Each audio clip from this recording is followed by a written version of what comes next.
Hi, hello, and welcome back to Adobe Live. I am Jacob, your host, and I'm so excited to be back. We got Adara, Robert in the chat. We just watched Phil and Izzy's great stream in Adobe Express, and today we're going to be tackling video in Premiere Pro. We're going to be doing some quick color grades for any sort of social media that you can think of.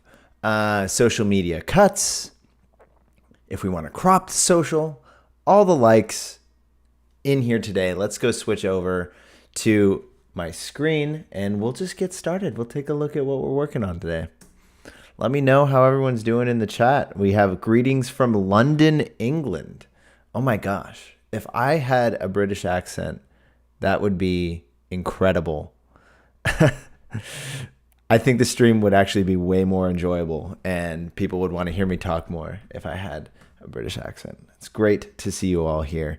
Yeah, let me know where else everyone else is tuning from in the chat. So real quick, we have two different projects that I wanted to color grade, and I thought that I would just show some of the final shots that I color graded. This is for a real estate project. I'm gonna full screen this.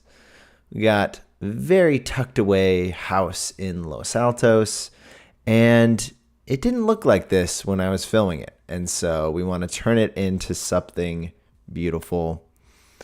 This house was really cool. I mean, it was like it had like old school vibes, but was like redone and had like a massive backyard. I wonder if I can find the backyard with like, yeah, I mean, it was like premier neighborhood in Los Altos, California.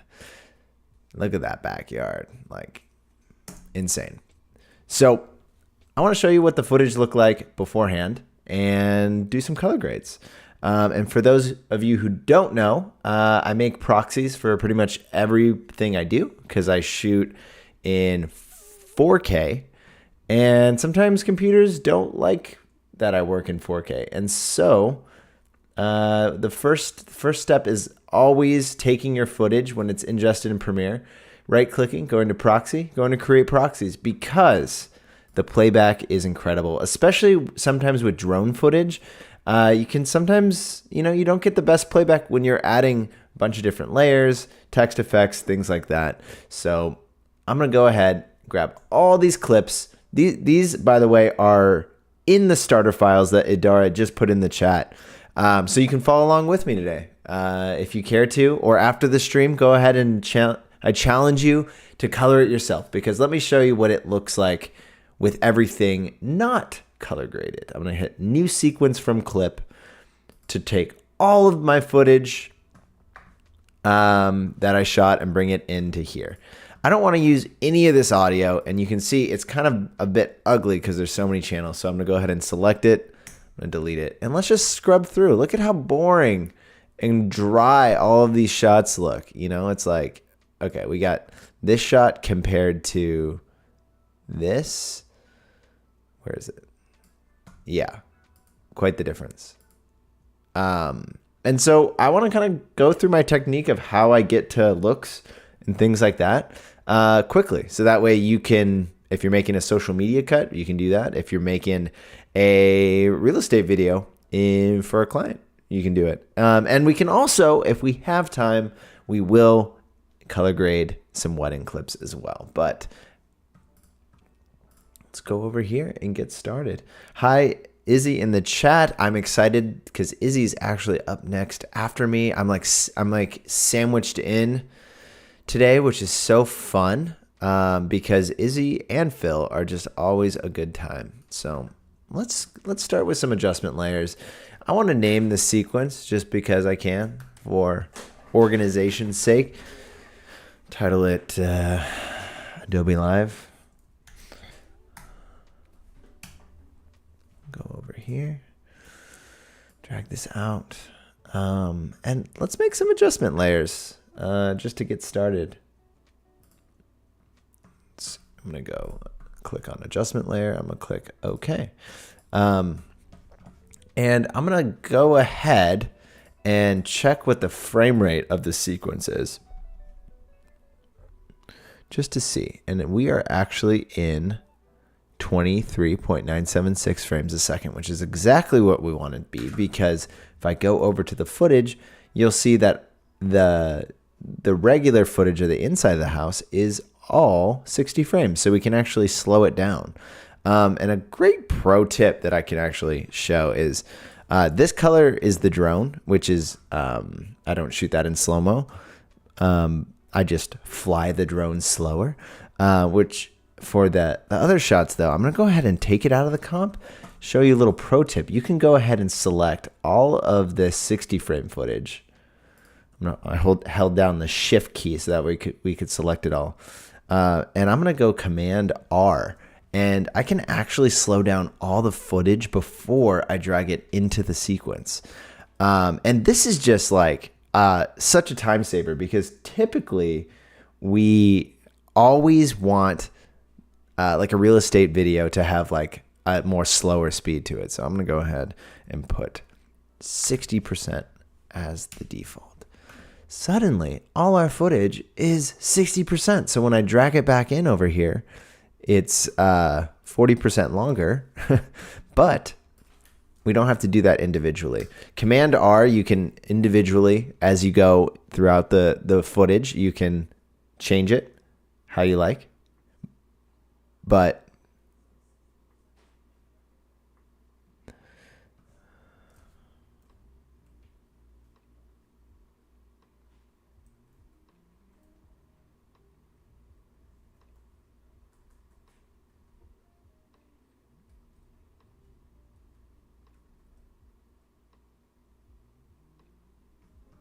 okay.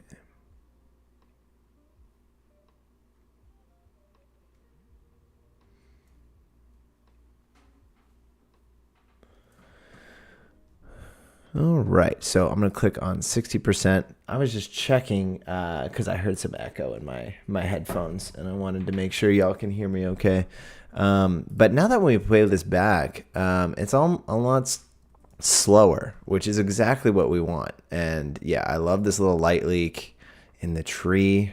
I was just trying to give like the vibe of this oasis that we call a $4 million Los Altos home, you know? So I'm gonna see if I can fix my sound real quick, because I hear myself.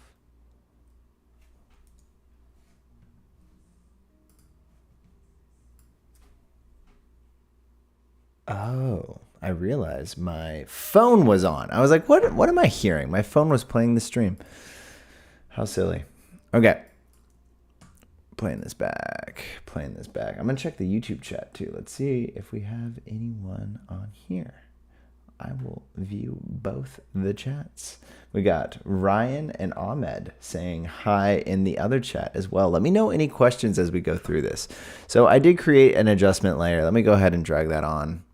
I'm going to make this for all of the footage, and we just want to make a blanket sort of color grade before we get into making individual adjustments. So I'm going to go over here to the color tab, click on that, and let's see what we got here. So I'm going to go here, and I have some input LUTs. I'm going to go ahead and do the Stallman LUT. These are some of my favorite. They're available online if you just Google Stallman GH5 or Canon LUTs or Apple Log LUTs. I think they give off a good feel.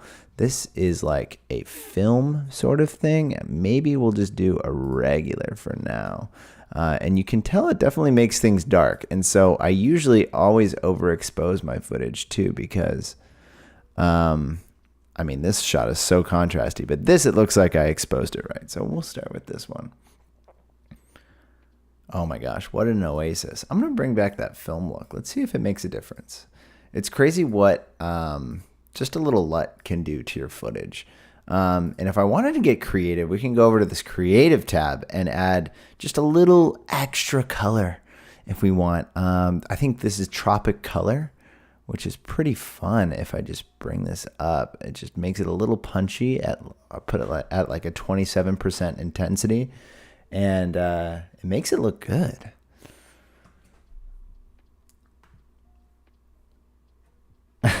Jane in the chat says that's $4. That's right, $4.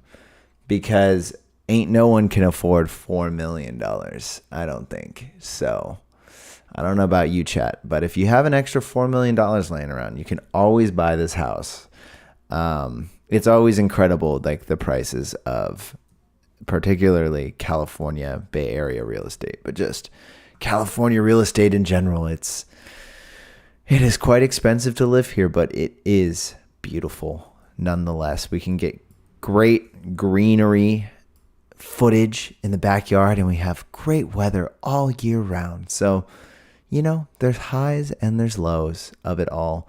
And with this adjustment layer, I feel like I've become a master at my camera, where once you dial in how you want to expose your camera with how it looks, like for example, I usually expose almost 2 stops higher than what the meter tells me, because I know with this LUT that it actually looks a lot better if I do that. And like, I'm playing all this back and it's like, wow, when you can master an in-camera look, suddenly your footage is like night and day difference of just the exposure. Like I'm finding that I don't even have to make any exposure tweaks at all, which is like kind of a little rare even for me. So I'm like really happy with that.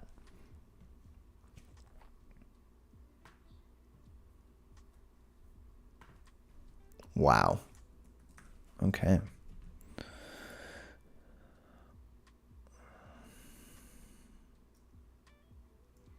In the chat, actually, let me know. Are you guys more city live-in dwellers? Are you more like suburbs, or like are you like a mountain rural sort of situation? Where do you guys live or aspire to live? Because I live in the suburbs, but I think I'm more of a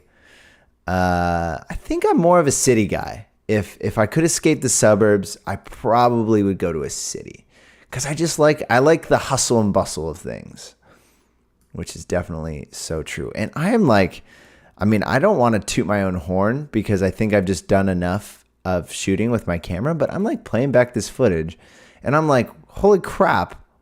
I just had to add one adjustment layer, and I barely see any tweaks that I'm like needing to make here.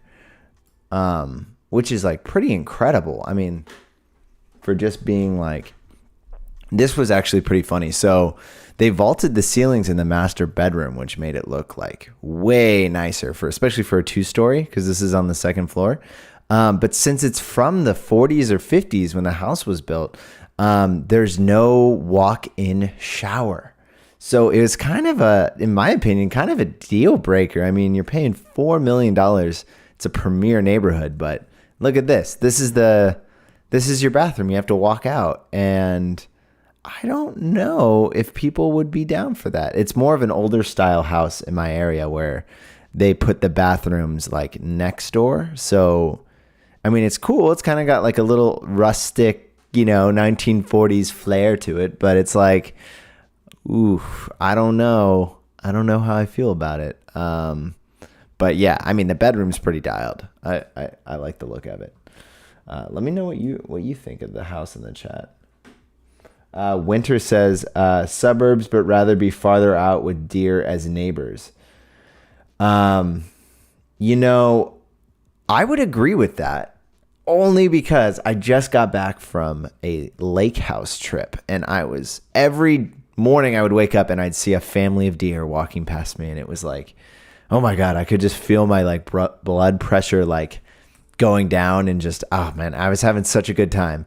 Like, it is incredible when you get out into the rural countryside. You're like, wow, okay, maybe like the city life isn't the best, but like normally I'm always such a city guy. So I don't know, it's hard. And Kevin says, town of 20,000 people, decent sized yards are important. Well, let's check out the yards, Kevin, because this one's kind of killer in my opinion. And we can cut these clips up. But I'm like I said, I mean, I think I clicked 3 buttons and we got a look that I think is pretty professional. And keep in mind, these are proxies, and so you do see some grain. But it's definitely a good start. And you can always reconnect your footage by toggling the proxies on and off right here. So Kevin says, separate bathroom keeps the smells isolated from anyone in the bedroom. It has respectful and privacy benefits. You know, that's so true. Because you definitely have a little bit more privacy for what you do.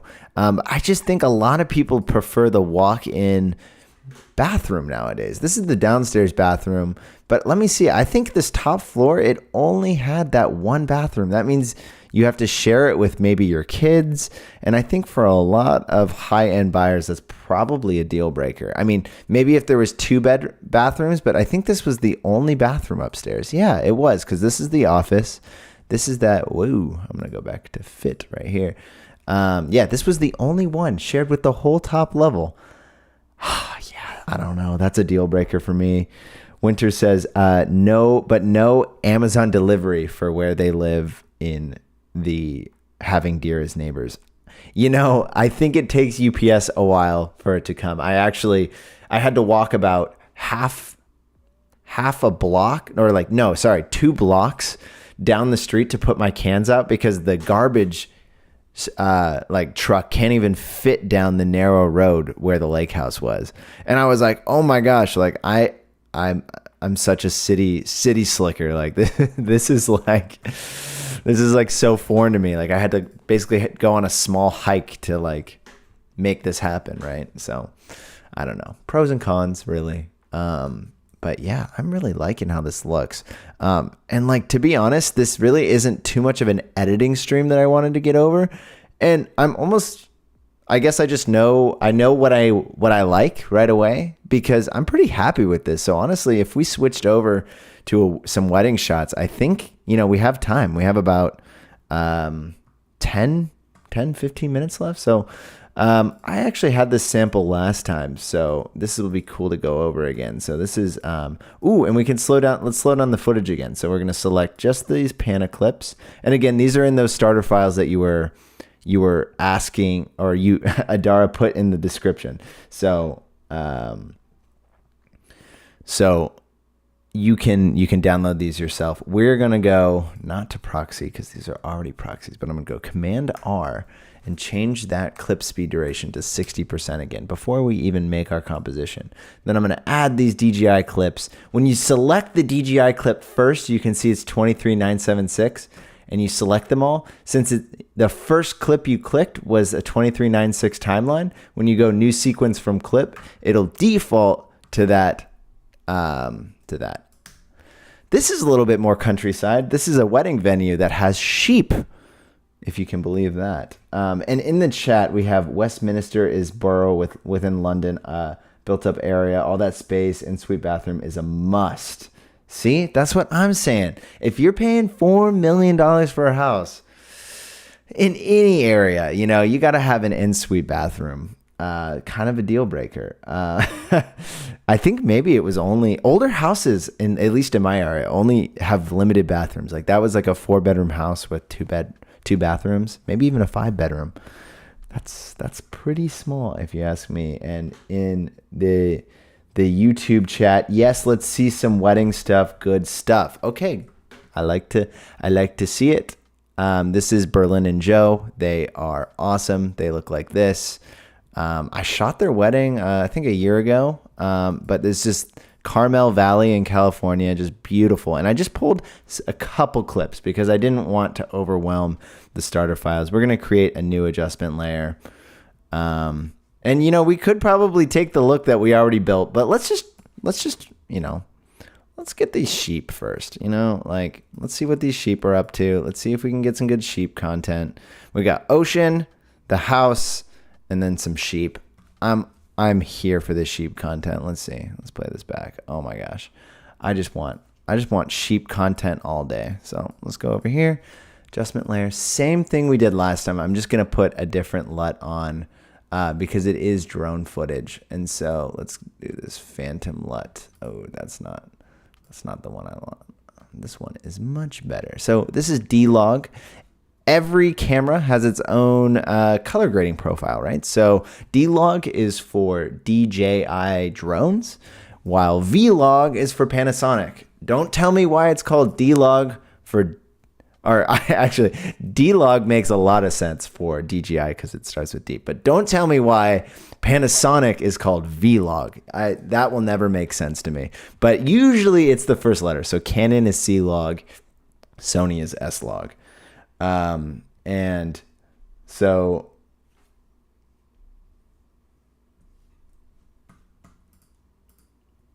I'm going to play these back. Let's see how it looks. Look at that.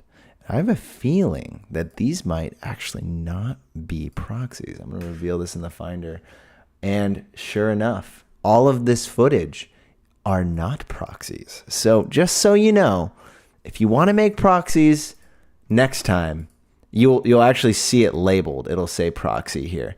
So the University Avenue real estate sample were proxies. When these aren't, just go ahead, select all your files, right click, make proxies, and your playback will be smooth as butter. I'm telling you, there's only so much technology. You can buy the nicest computer, but you know what? 8K is around the corner. And you know what? When 8K comes out, you're still going to have to make proxies. So it doesn't matter about making proxies. It takes like 5 seconds and it makes your edit go by so much smoother. Some people, will like to argue that making proxies is a waste of time. I disagree. I'm going to go to the creative tab. I really like that tropic color LUT that I put on last time. So I'm just going to put that on again. It's kind of like my go-to wedding LUT. Obviously this is too intense. Unless you guys just want to just destroy your footage, you could go to 200%. But I would argue that the client wouldn't be happy with that. So, and Ray said, is that the backyard to the $4 million house? Yes, guys, I know the Bay Area, it doesn't make sense, but I promise Los Altos is a premier neighborhood. It is like the who's who of the Bay Area. So I know, I get it. $4 million. We can dunk on the Bay Area all day, but, and if I turn this adjustment layer off, I'm going to go Command-Shift-E. I think it was a cloudy day, but maybe this is a better sample because I see some clouds. I kind of want to bring up the exposure. So I made a little cut here so we can just play around with this drone footage. I'm going to bring up some saturation because like weddings are supposed to be vibrant, like same with real estate, I guess, is like known for like really oversaturated stuff. But weddings, especially drone footage, when you shoot in D-Log, like I always usually crank this up because you have a lot more flexibility. The sheep don't come with the house because now I'm working on some wedding videos, which you'll see right here. These are like the couple shots that we got. So, and honestly, since we're running low on time, I'm going to just take that look that we built for this house and throw it on here, see how it looks. I think it's actually a different camera profile. So this was full vlog, not to get real nerdy and technical here, but this was full vlog, and this was actually a different camera, the wedding. So I'm going to do vlog L, which is like a less nicer vlog. You have less what you call dynamic range. Still great, still flexible, but just a little bit less. And so I'm going to change that beginning LUT. Oh my gosh. And this is 4K footage, and we made an adjustment layer that was for not 4K footage. So I'm going to actually delete that. I'm going to drag this 4K. Every time you make an adjustment layer for the comp you're in, it'll choose the size, right? And so obviously that's not going to be the right size, but what I can do is just take the Lumetri color that we built in the effect controls and go Command-C to copy. And I can bring it over to what we built and Command-V. Boom, boom, boom. And I can tell that this is already underexposed. We're going to bring that exposure up on all the clips. Maybe even desaturate a bit. It might be this creative LUT is a little too intense. We shall see, because this was like more nighttime. Okay. Play this back. Wow. Okay. So, I mean, like you can see, LUTs, don't get overwhelmed with them. Don't get overwhelmed with shooting log footage with how scary it might be. LUTs are your friends. Don't feel like you need to go at it alone. I think like that's the biggest lesson here is like some people are like, I make my own LUTs. I do that. And you can do that. Go ahead and do that. But like, don't be afraid to just take what other people have offered. There's so many LUTs available. Even in the basic correction tab, you have all your default input LUTs. You can even select, like Premiere automatically knows what color space you're in these days. When you select on, if you're in S-Log, V-Log, it knows now. And you can override a color space with whatever it has. It has built-in Panasonic V-Log, S-Log, Apple Log LUTs, Canon LUTs. Just don't be afraid to shoot in a flatter profile like this, because you get so much more what they call dynamic range. And it's just so much more worth it. And then, like, just for a final look, let's just take a look at this beautiful backyard, because everyone was like, how can the backyard not be this nice? Let's play it back. All right. And on that note, Robert's saying it's time. I agree. It is that time of day. But man, was this fun. Let me bring back my head. Thank you all for tuning in. And up next is Izzy. She is back for it's an Izzy sandwich today, and I am glad to be a part of it. Thank you for thank you for everything. I appreciate it. And I guess we'll catch you guys next time. Robert, Ray, Adara. Oh my gosh, we had so many beautiful faces in the chat. And so I'll catch y'all next time. See you.